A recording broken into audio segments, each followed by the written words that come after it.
La scuola di formazione professionale Tusini a Bardolino, unica in Italia per la formazione di cantinieri, sigla un accordo con Federalberghi Garda Veneto, un'intesa strategica che unisce istruzione e turismo, valorizzando le competenze dei giovani e promuovendo i vini prodotti dalla scuola nel circuito ricettivo del territorio. Per noi comunque significa sempre la vicinanza sempre più presente delle aziende, in questo caso appunto degli albergatori,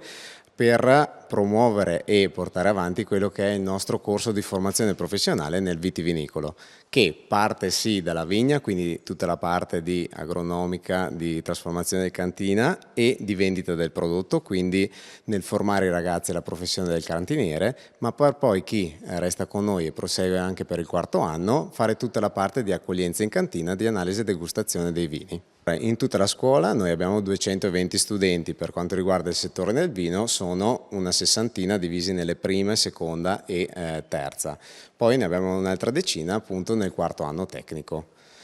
Quella che è l'inserimento lavorativo poi che i ragazzi potrebbero andare a fare sono nelle piccole, medie, anche grandi cantine, perché le competenze che noi diamo sono trasversali, quindi trasversali per le piccole e medie cantine, ma anche specifiche e settorializzate anche per le grandi cantine. Ho in mano una Corvina, 100% Corvina, che è il vitigno tipico della provincia veronese. Lo fanno i ragazzi e gli insegnanti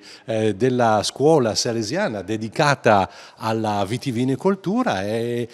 devo dire che lavorano molto bene, cioè se tanto mi dà tanto, sti ragazzi qua quando entrano nelle cantine portano e porteranno un grandissimo lavoro aggiunto, valore aggiunto per le aziende in cui andranno a lavorare.